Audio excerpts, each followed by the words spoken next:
All right, so hello everyone and welcome to the Bright Talk about KT Incident Management in ServiceNow. Before we start, one administrative point. So if you have a question or want to comment on something, feel free to use the chat function. So we will pick up your questions and answer them at the end of the presentation. All right, so my name is Sascha Laufenberg. I work as a consultant for KT and I'm based in Germany. I'm here today with my colleague Andrew Vermesh, who is senior consultant and based in the UK. Today we are going to talk about the KT Advanced Major Incident Management app in ServiceNow and the underlying method used in the app. So the app is based on the KT processes, so it might make sense to share with you a few words about that. So the KT processes are basically thinking processes which were invented by two behavioral researchers who were stationed at the Strategic Air Command of the US Air Force. And they looked at officers and how they perform in stress situations when it comes to solving problems and making decisions under pressure. And stunningly, they concluded that good performance was less dependent on the knowledge and experience the officers had, but much more on the thinking process each and everyone used to gather, interpret, analyze, and further communicate information. And based on this, they developed universally applicable thinking processes to support clear thinking in stress situations. And all what Kepner-Tregoe does basically roots in these thinking processes. So a little bit about the processes themselves. So these thinking processes kind of cover the entire life cycle of an issue. So from the first understanding of the situation until the secure implementation of the fix. So on a cognitive level, so most we do in a major incident can be categorized in one of the four colors that you see here. We might have to increase our understanding and bring clarity to an issue. So this would be here color blue or situation appraisal respectively. We might have to gather and read some key facts, which is color red. We might have to decide on a fix or a workaround, which would fall into category green, here decision analysis. And we might encounter some risks and have to make sure that we manage them properly. And this is something that would fall into category yellow, which is here potential problem analysis. So the incident management app we are having a look at today picks up bits from all these KT processes. And I will demonstrate the ServiceNow app by resolving a mock case using the underlying KT processes that you see here. All right, so the mock case plays in a company called DTEC, which supplies fire and security systems. And these are some of the challenges the team faces during major incidents. So maybe some of you can familiarize yourself with one or more of them that you see here. So they have the issue of critical data missing. So what data is relevant for us now, where to find, and how to get it. They're struggling to get the right people, so which technical experts to involve and how to make sure to get them on the case. They have to understand changing priorities. So when dealing with major incidents, we sometimes discover that we do not only have one, but actually multiple issues. So which one to tackle now first? And also, priorities change along the way, so how to keep track of changing priorities. Another challenge they have is the poking around in the dark. So sometimes when we don't know enough, we fall into trial and error. And this can cause additional problems as people kind of play cowboy in a running system. Helpful management interference. So in some cases, managers are panicking and running around like headless chicken, asking constantly for updates. And last but not least, keeping track of all activities and results. So while we would already be happy if something were captured overall. So one phrase is there that always drives me crazy, and this phrase is, all right, so I just checked something, and then not to know at all about what just happened. So how to ensure that I have a clear picture in real time and critical activities are captured.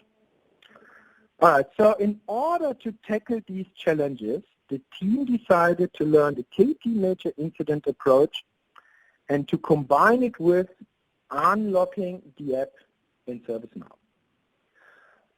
So, what the KT process and app should provide them with is an effective, fast approach, helping them to restore service faster, to improve confidence in handling a tough situation, and to improve communication. All right, so let us have a look at how this approach looks like and how it's visualized in ServiceNow. So you can roughly say that the approach and with it the app follow about 4 steps. So let's have a look at them. So first it's about appraising the situation. So actually a colleague of ours has a pilot license, and he once told me that the first thing they learn in pilot school is to sit on their hands when they discover a technical fault. So make sure you understand the issue before taking action. In the second bit, we kind of consolidate a few key facts that might help us to focus the direction of our troubleshooting. Consequently, we take a decision in regards to which workaround or fix might be most appropriate. And then last but not least, want to secure the implementation of the workaround or fix, so to manage risks accordingly. So let us have a look at this major incident management path by using an example. So the incident management team just got triggered to restore service for the following case: FCM issue at Osborne Bank in South Node. So the FCM issue here is classified as a major incident, as Osborne Bank is our biggest customer. It is a repeated incident, and it now got escalated to a management level.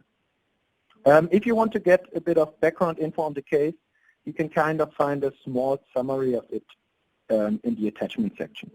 So anyway, but the starting point, FCM issue at Osborne Bank in South Node, is still too vague. So we first need to understand what is actually really going on. So what the team does is they use the blue color bit, this KT situation appraisal, to help them to do this.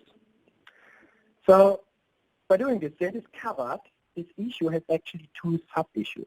So maybe some of you have experienced this before, but in a major incident case, we often have multiple sub-issues that might or might not belong together. So what we want to do here is we want to ensure that we do not throw issues together that do not belong together. So thus I listed them here separately. Now we kind of want to drill down a bit deeper by identifying the specific component and the observed measured deviation, which is something that helps us to avoid to jump to a wrong conclusion and helps us to pull the right people on the case. So in this case, we have 2 sub-issues, so we might have to make a quick prioritization now to focus on the most important issue first. So for this kind of blue process, situation appraisal, offers a prioritization method, which considers the current impact, future impact, and the time frame of the issue. So we can also use these dimensions in order to keep track of changing priorities. So just the mindset of applying the steps of the blue process here throughout the entire support chain from first to third line helps to reduce the time to resolve an issue by on average 17%. All right, so we are going to run a poll now for you. So you will see a question coming up, and we kindly ask you to answer it. So Andrew, if you could, how often do you have a clear starting description for your major incident? All right, so take some time to vote. While you vote, I will already continue, and we can have a look at the results after the next section then.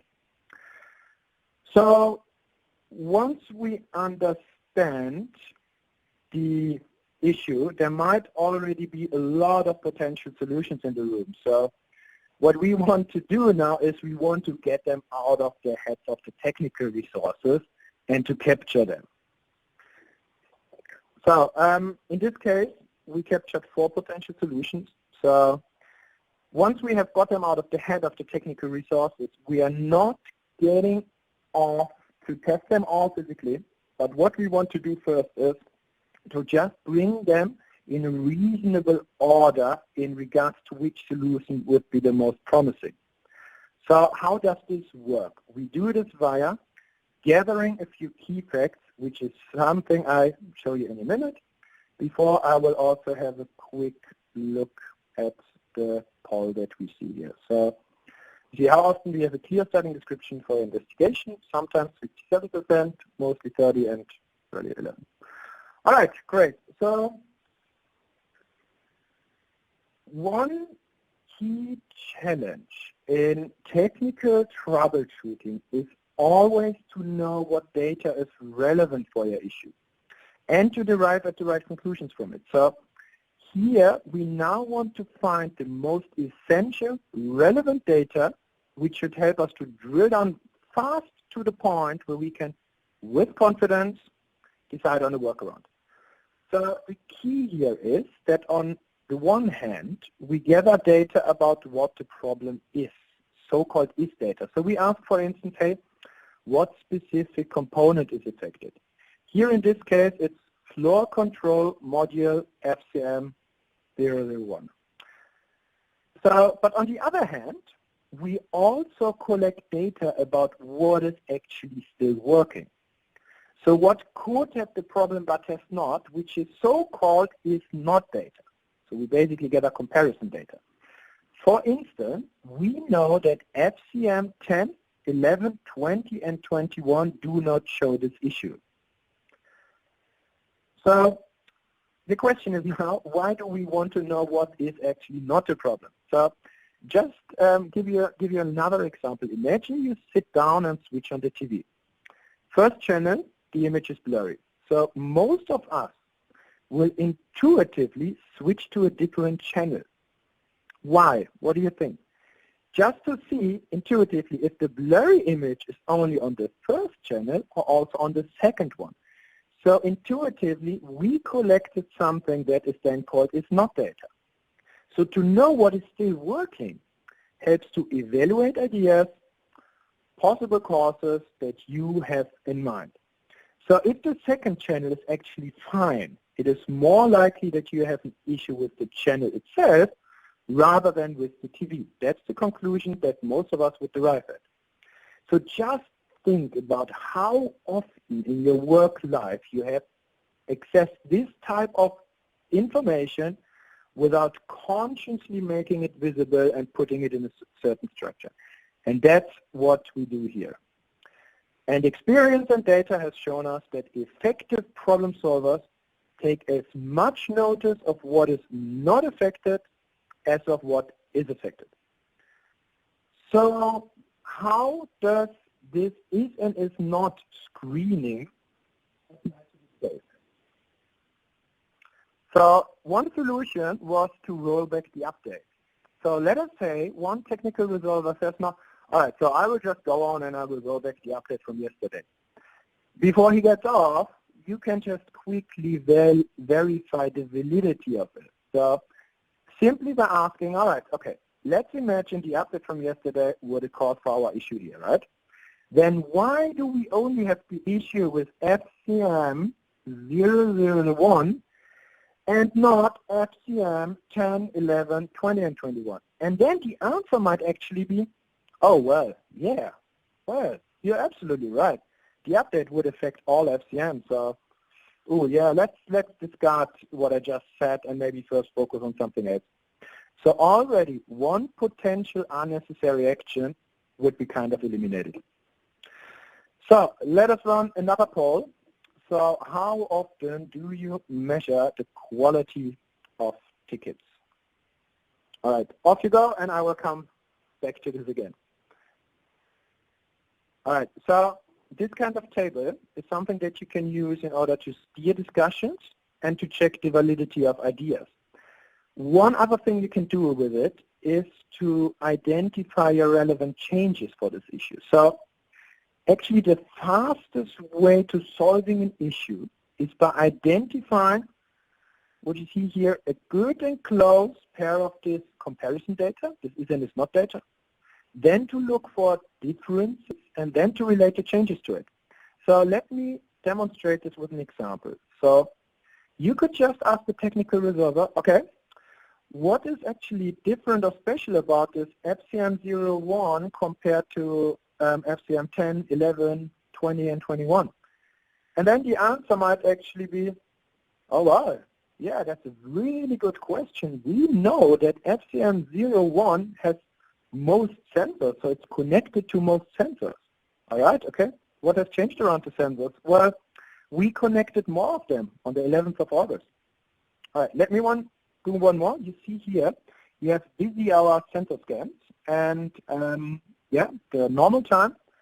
So you would just ask, okay, what is different or special about the busy hour sensor scans? And then the answer might be, well, actually, that's when it's the highest load on the FCM. All right, and what has changed around the load on the FCM? Well, we kind of already figured it out, right? The load increased also because we put additional sensors. So just simply by asking some right questions based on the data you have, you can trigger thinking around the right changes. So from all changes that happened, you kind of steer your thinking here to the right changes that are actually relevant for the issue. So here in this case, now everything points towards kind of the increased load to look at and maybe focus when it comes to a direction that you want to go in order to identify workaround. So this is a very powerful approach which participants learn in one of the KT incident classes. So, well, you see the poll again. How often do you have a clear starting description for your investigation? So no one has said always, and sometimes 61%. All right, good. So it's rather on the lower end than the upper end when it comes to clear starting. Okay, anyway, so now you can basically go to step 3. So step 3 looks at the solutions we have available for fixing the issue. So let us pick them up again. So due to the consolidation and proper reading of the few key facts, we now have a much clearer image of the best solution. So remember, we have here written rollback update. And this what got kind of eliminated against the facts that we had in the table. And before, by looking at the changes, we figured that the change to the load must have had an effect here. So rebooting doesn't make sense at all to resolve the issue satisfactorily. So we only have 2 left, check and replace the motherboard and replace FCM. And in a discussion with the technical resolvers, we then decided on check and replace the motherboard. So now the thing is, before physically going on to do this, it actually might make sense to make sure that the replacement is successful and does not cause additional issues. You remember the customer, of course, in major incident case, here in this case, is already particularly upset, and we don't want to anger them further. So we quickly go into step 4, what we call a quick risk assessment. So step 4 then looks at, once we implement a preferred solution, what could go wrong? So we come up with potential problems. Then we look at, hey, what can we do actually when we have potential problems in order to prevent or reduce the chance of these problems to happen? So we come up with preventive actions. And then we ask ourselves, okay, what do we do in case the potential problem still occurs? And how do we know that it occurs? And we make sure we have action and plan. So we plan so-called contingent actions that mitigate the damage, and triggers that tell us, oh, right, now we need a contingent action. So what we get in the end is just we get a brief risk plan triggering us to not only be reactive, but in particular to be proactive. So in the end, you have all essential data on one screen, visible for incident manager and technical resolver. You have incident details and clarification of the situation, diagnostic data, potential solutions, and risks plus mitigations. So what can KT Incident Management do for you? It helps to reduce the resolution time, helps to reduce the number of unnecessary actions by limiting the danger of trial and error on jumping to conclusions. It helps to increase the first fix time rate and to increase transparency across the team. So towards the management, across the teams, and it helps to improve collaboration by kind of establishing a common language and approach and documentation.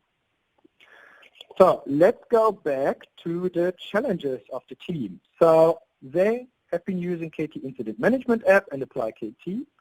So they were able to address the challenges that you see here. So they have now a clear idea about what data is actually relevant and how to gather and capture it.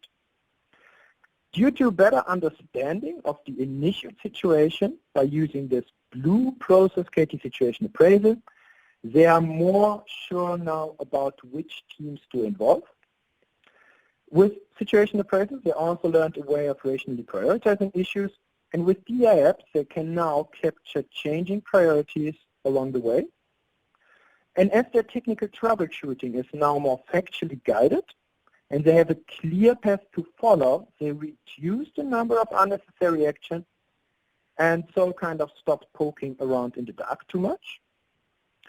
Well, the management, let's be honest, they are always interfering, so there is still some interference, but communication and transparency during incident handling got better, so management interfering got less and a little bit smoother.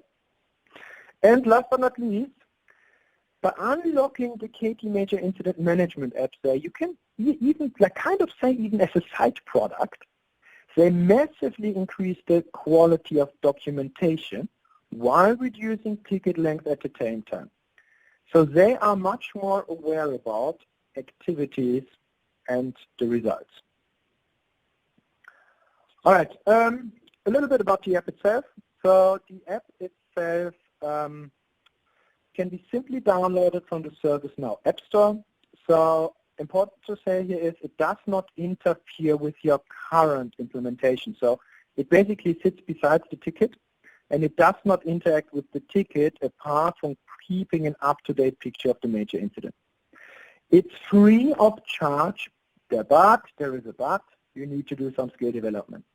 I mean, without a thorough understanding of the methodology, kind of the usage of the app is a bit useless and unlikely to be successful. And the app itself can be also linked to other apps. So for instance, it can be linked to the KT Problem Management app in ServiceNow. So what you can do is you can open a problem ticket from the incident interface and then take the case to KT root cause analysis. All right, a bit of a success story in the end.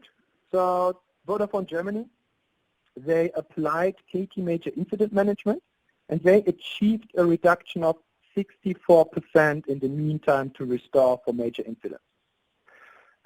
Additionally to the other points that are actually mentioned here. All right, so I'm already coming to an end here.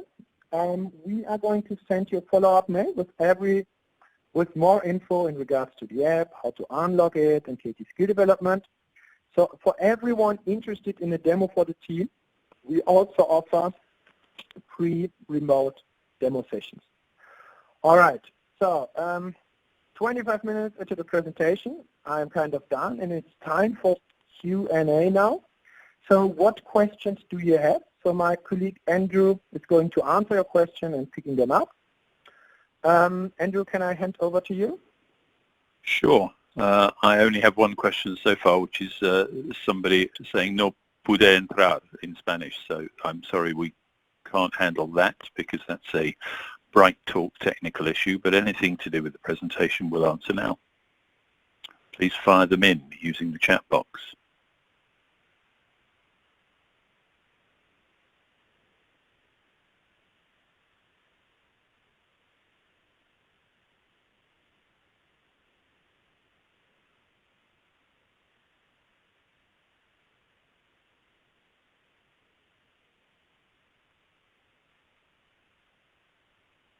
Okay, the slides are already in the attachments. So if you click on the attachments at the bottom of your screen, you'll be able to upload those to your own device, whatever you happen to have. So thank you for your question.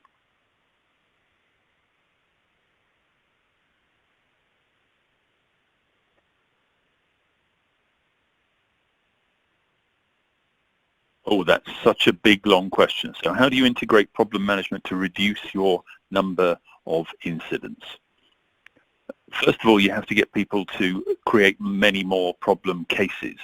So one of the things that happens with incidents is that we have to increase the volume of problem cases in order to prevent more.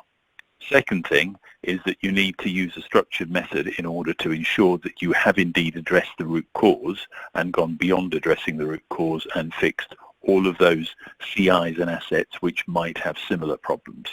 There's a lot to say about that, and those of you who are members of the IT Service Management Forum will be able to pick up a Getting Started with Problem Management video that I recorded some time ago. So if you're a member of ITSMF UK, you should be able to access that free on the website.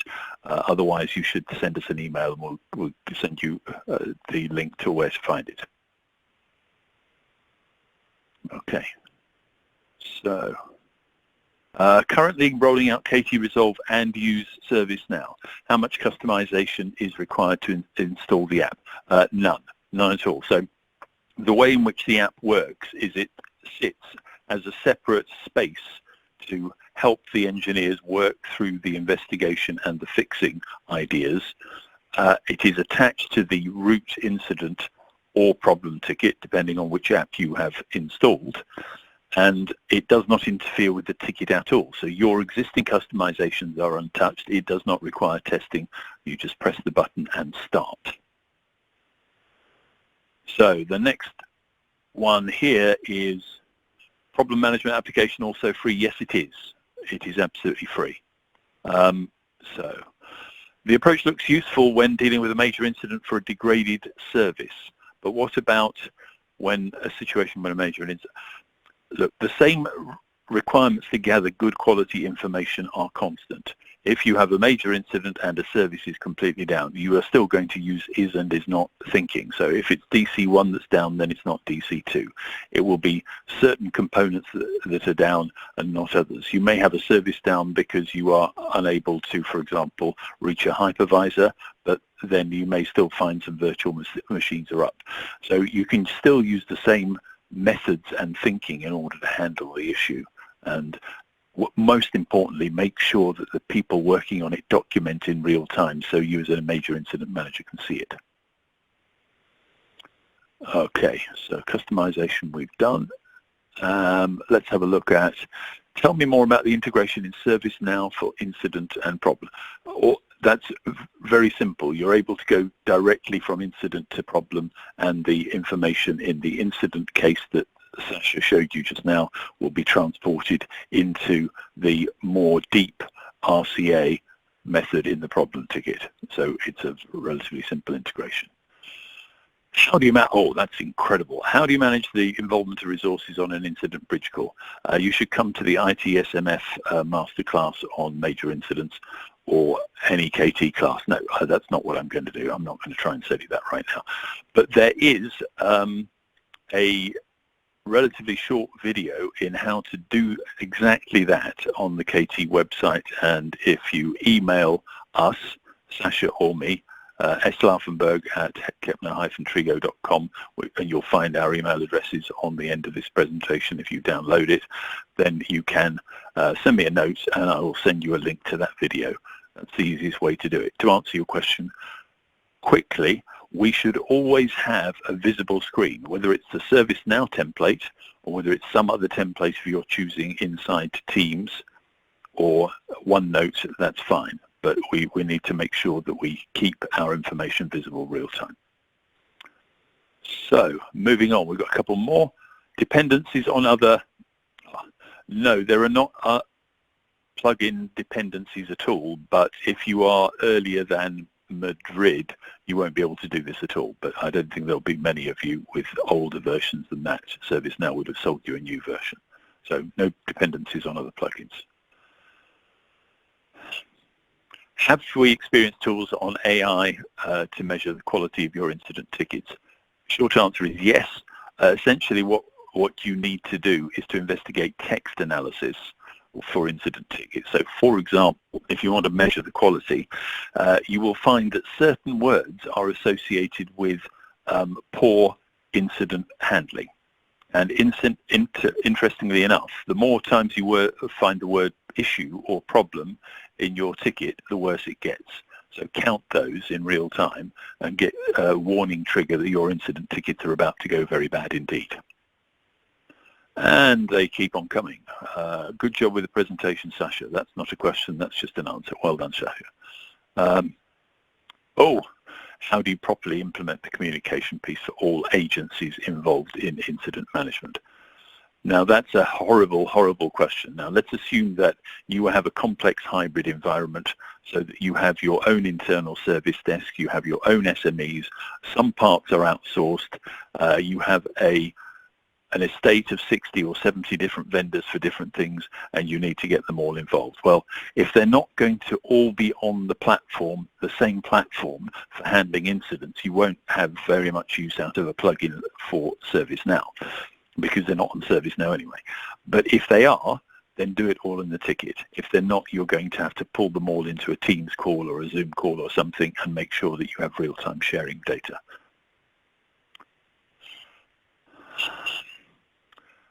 Dealing with third parties during a resolution. So Sascha went through something in the presentation that you should look at again. He showed you how to challenge ideas using the is and is not data, and I think that's incredibly important when dealing with third parties, because they will inevitably say, it'll be okay if you upgrade to the next version. And you go, well, how come it still affects things that are already upgraded to the next version? So use the is and is not data to challenge people's ideas and stop them doing things which could be positively risky to your environment, but more importantly, just waste time. So have a look at that section again, I would say. Is there an easy way to generate knowledge articles from KT Resolve records? Short answer right now, no, but we're working on it. And there we are. We seem to have no more questions. Ladies and gentlemen, it's been a delight answering your questions. Thank you very much for the richness of them all. Thank you to Sascha for the presentation. Oh, there's one more. For best practice, who documents the response to the questions? In a perfect environment, we are all looking at the same ServiceNow ticket. We're all in the incident management app, and in real time, those persons discovering new information are documenting it, and we can all see it as it arrives. If you are in a major incident and you are not all using ServiceNow, some people won't have access to it, then have a Teams call or some other space open and make sure that you use a version of a template where you record all of the information about impact as it's developing, about the investigation, about the solutions and the risks in real time. And if you're doing that from within Teams, then people can also update that themselves as well as you. If there are externals coming into the team, of course, they'll have to tell you, and you will have to do the updates, or your document handling Oppo, who is delegated to do all. How is communication efficient in MI management, and what methodology to follow? Send us the email and I'll point you to that video I mentioned earlier, and that might give you some of the answers. If it doesn't, please call us again. One thing to say about efficient communication is it's not ever done by having a bridge call alone. You must have visible information for all of the participants in real time.